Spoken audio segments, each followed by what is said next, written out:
یہ چارپائی کو اپنے سر پہ اٹھا کے طواف کرنے کا معاملہ، بالکل ہمیں بزرگوں کو پڑھنا چاہیے کہ کوئی معین الدین غریب نواز کیسے بنتے ہیں، تو اس پورے پروسیجر میں آپ کو ملے گا کہ معین الدین غریب نواز ایسے بنتے ہیں جب 7 سال اپنے مرشد کی گرم پانی کی انگیٹھی اپنے سر پہ رکھ کے گھومتے ہیں، اور ان کو کبھی بھی ٹھنڈے پانی سے وضو نہیں کراتے، ہمیشہ ان کو سردی کے زمانے میں گرم پانی سے وضو کرایا، تب اللہ رب العزت نے مرشد کی خدمت سے ان کو اتنا بڑا انعام عطا فرمایا کہ آج سلطان الہند کے نام سے جانے جاتے ہیں۔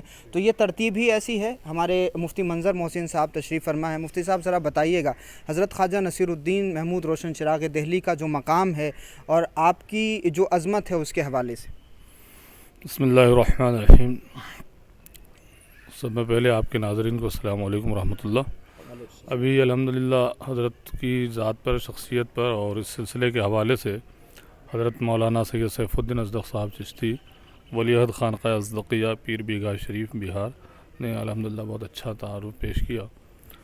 حضرت نصیر الدین محمود روشن چراغ دہلوی رحمۃ اللہ تعالی علیہ کا جو عظمت و مقام ہے کافی بلند ہے۔ اولیاء کی صف میں، صوفیاء کی صف میں آپ کو بہت ہی بلند مقام حاصل ہے۔ آپ کے مرشد طریقت حضرت سلطان المشائخ محبوب الہی حضرت خواجہ نظام الدین اولیاء بدایونی ثم دہلوی رحمۃ اللہ علیہ نے آپ کو چراغ دہلی کہہ کر یاد کیا اور یہ لقب دیا، اور دیکھے کہ مرشد کا دیا ہوا نام اتنا مشہور اور اتنا مقبول ہو گیا کہ آج یہ پوری بستی اسی نام سے پہچانی جاتی ہے۔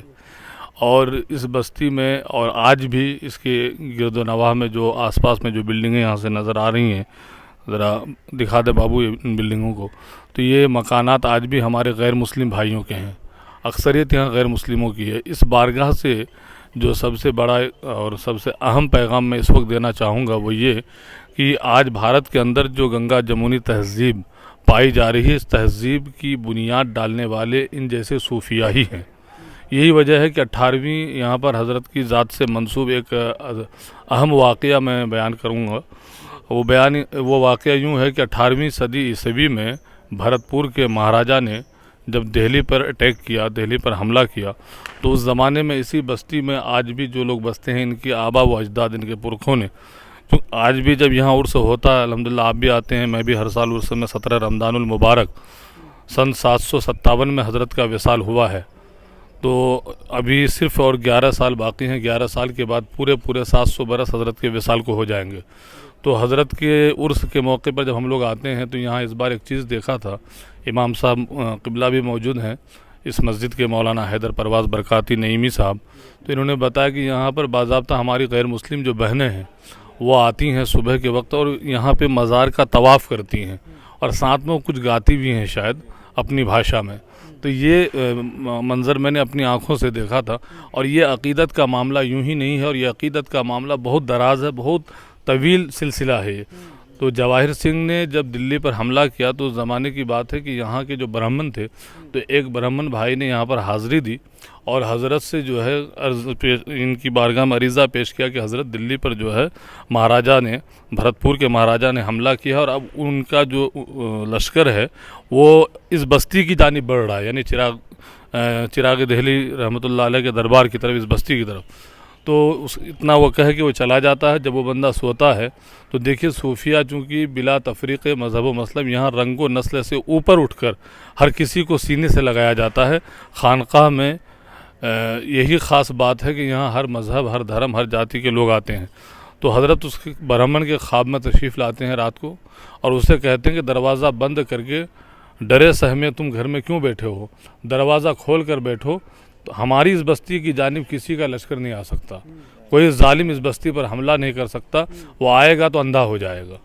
اس برہمن نے یہ بات پھیلا دی سب میں کہ دیکھو بھائی حضرت آئے تھے میرے خواب میں، اور حضرت نے اس بات کی گارنٹی لی ہے کہ ہماری بستی چراغ دہلی کی جو آبادی ہے یہ پوری محفوظ رہے گی۔